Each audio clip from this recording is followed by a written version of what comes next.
I finally snapped at my mom after she accused my wife of cheating. Right in front of our newborn. I, 32 am sitting in the rocking chair in our nursery, watching the sunlight hit the crib where my 1-week-old daughter is finally sleeping. My wife, Mia, 30F, is passed out in the other room.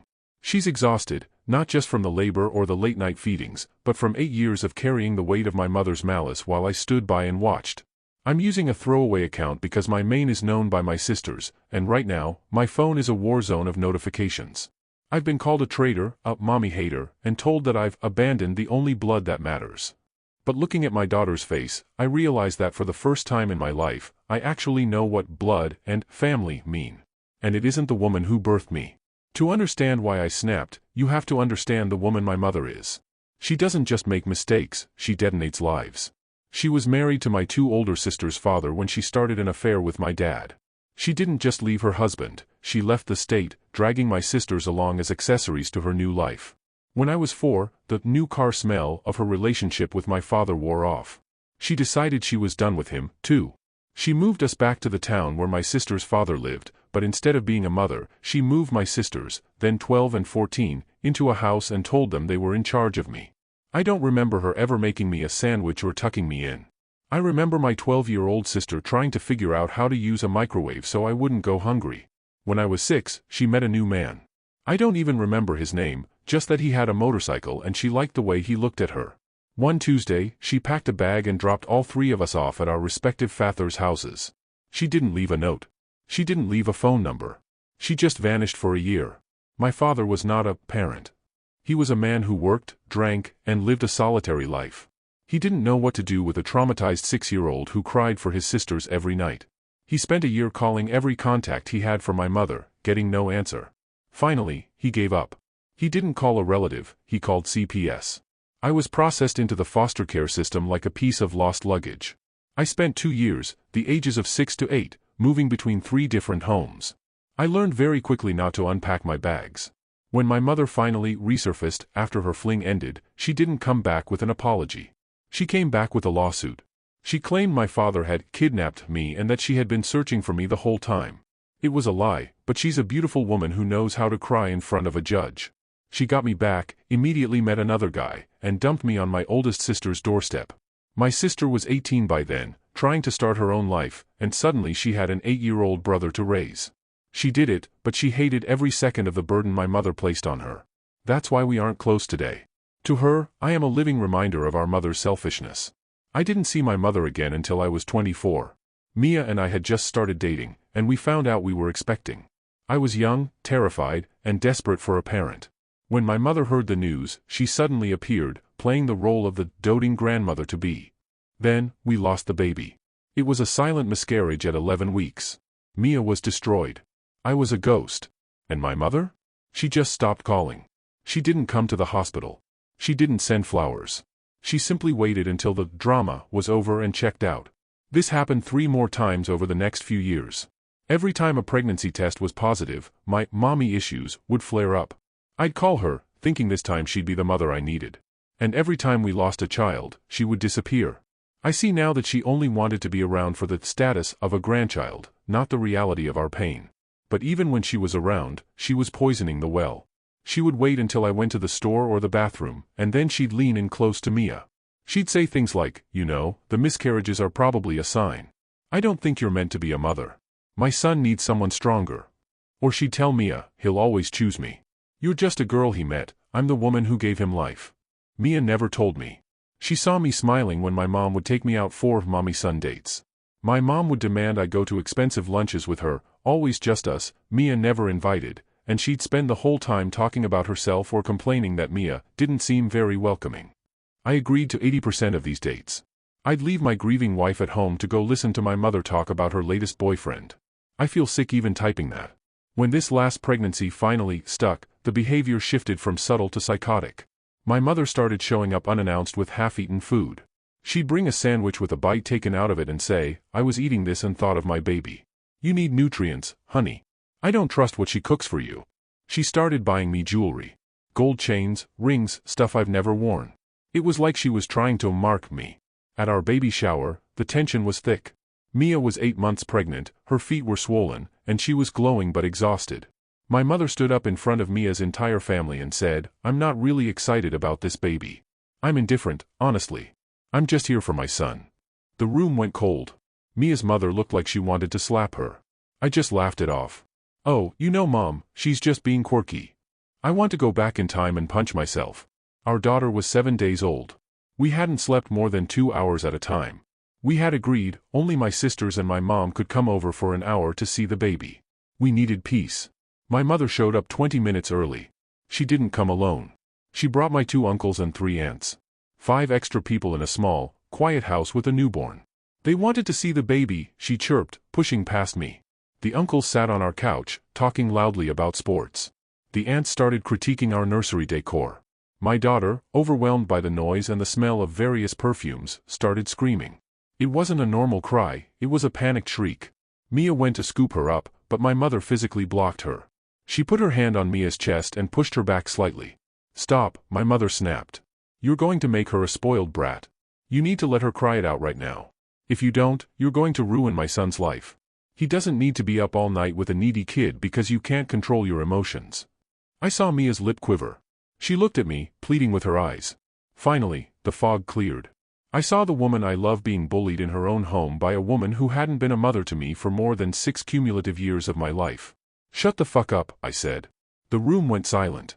Even my uncles stopped talking. "Shut up or get out of my house. Now."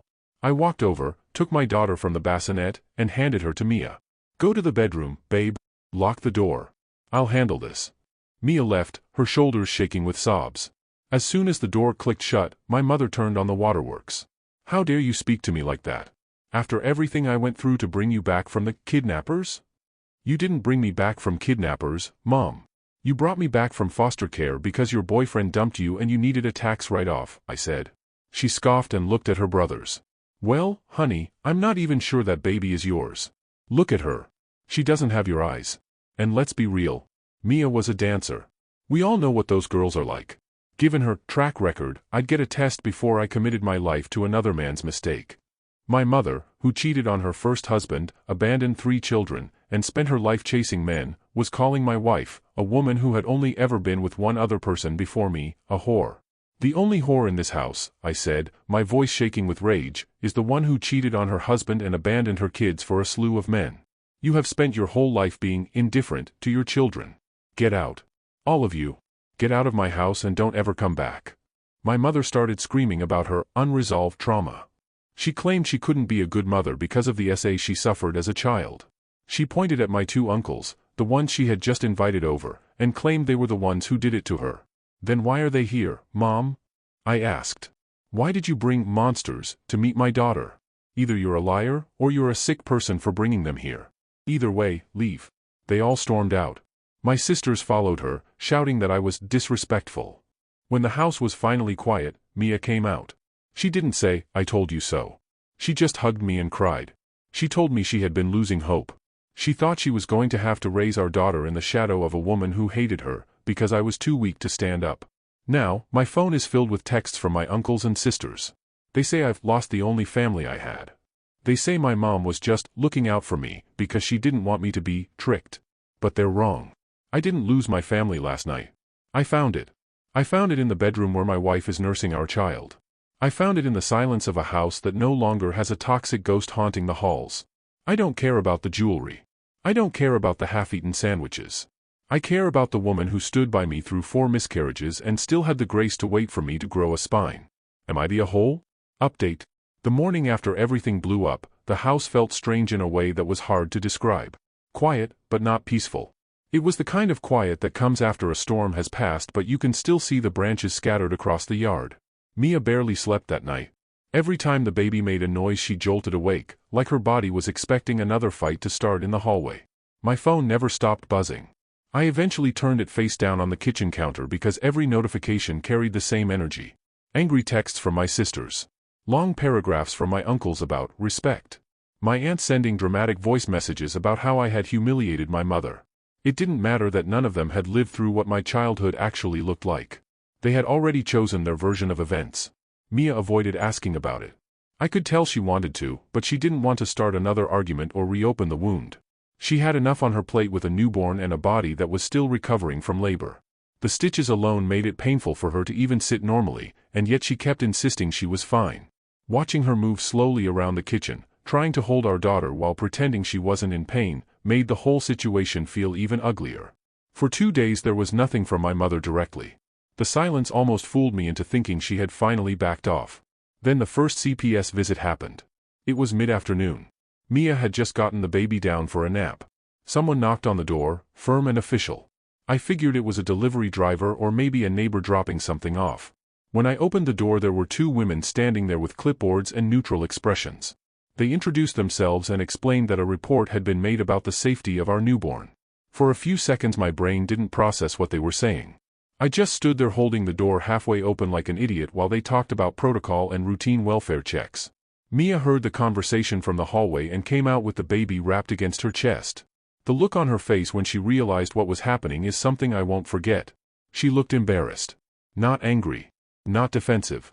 Just embarrassed, like someone had walked into our home and accused us of something disgusting. The CPS workers were polite. Professional. They asked basic questions about the baby, about where she slept, about feeding schedules. They checked the crib, looked at the kitchen, asked about smoke detectors. It was all routine, but the humiliation of it hung in the air like smoke. Mia answered every question calmly. She even apologized for the clutter in the living room even though we had a 1-week-old baby and our house looked better than most homes with newborns. Before they left, one of them gently asked if there was a family dispute that might have triggered the report. I didn't have to guess who it was. The moment they walked away from the porch I felt something inside my chest collapse inward. Not anger yet.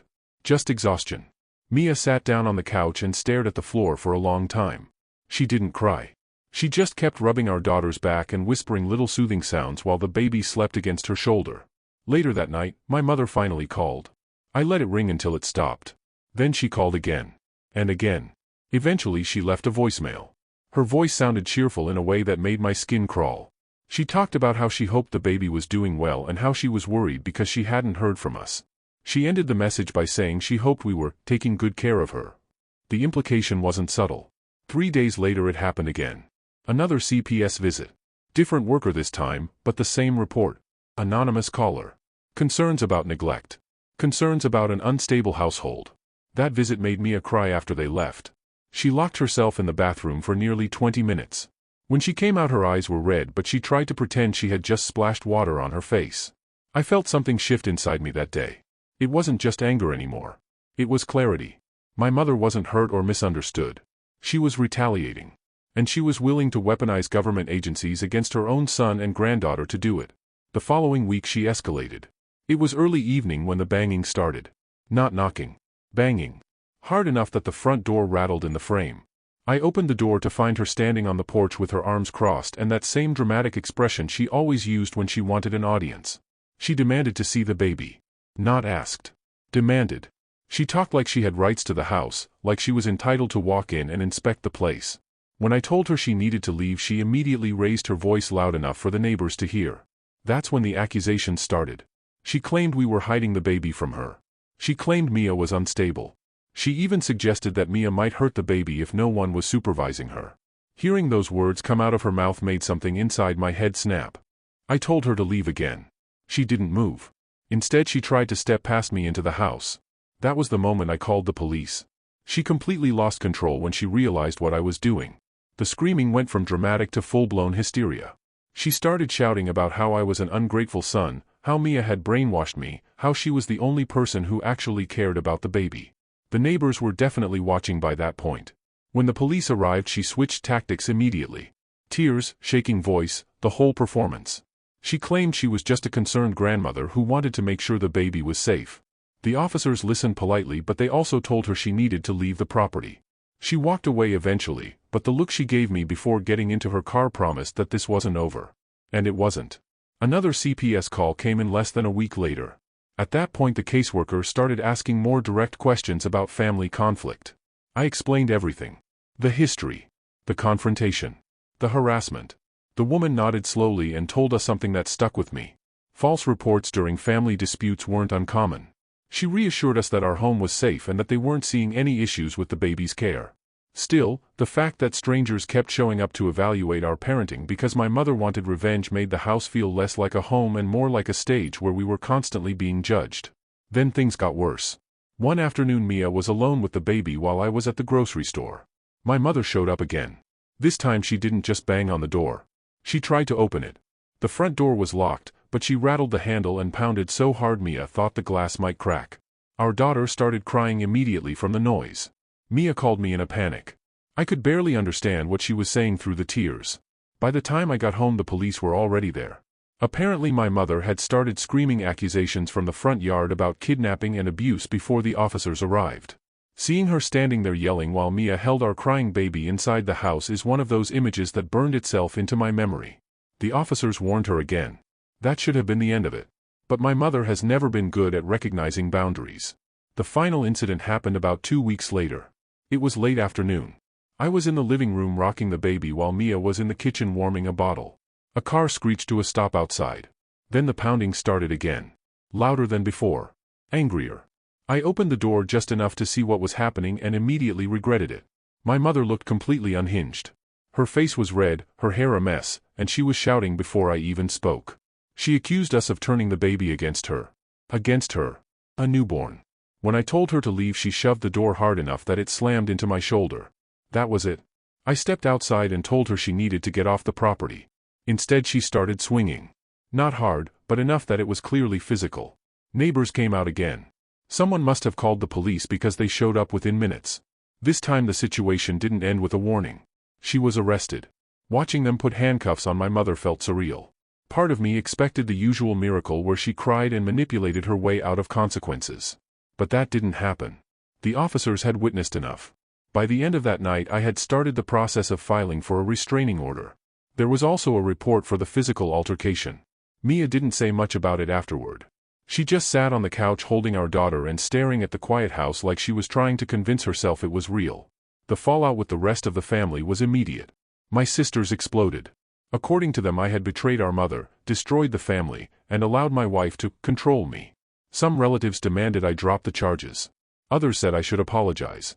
That was the moment I realized something important. Anyone who could watch that behavior and still defend her was not someone I wanted around my child. So I cut contact. Not just with my mother. With everyone who sided with her. Phones blocked. Social media blocked. Doors closed. It wasn't dramatic. It was quiet. Just a series of decisions made one by one. The house feels different now. Peaceful in a way I didn't think was possible. Our daughter is growing every day. Mia laughs more. The tension that used to sit on her shoulders like a weight has started to disappear. Sometimes I still think about how long it took me to stand up to my mother. But when I look at my daughter sleeping in that crib, I know one thing for certain. She will never grow up wondering why her father didn't protect her. And that alone makes every bit of this chaos worth it. Thanks for watching. Don't forget to like, share, and subscribe to Daily Tales Update for more such stories.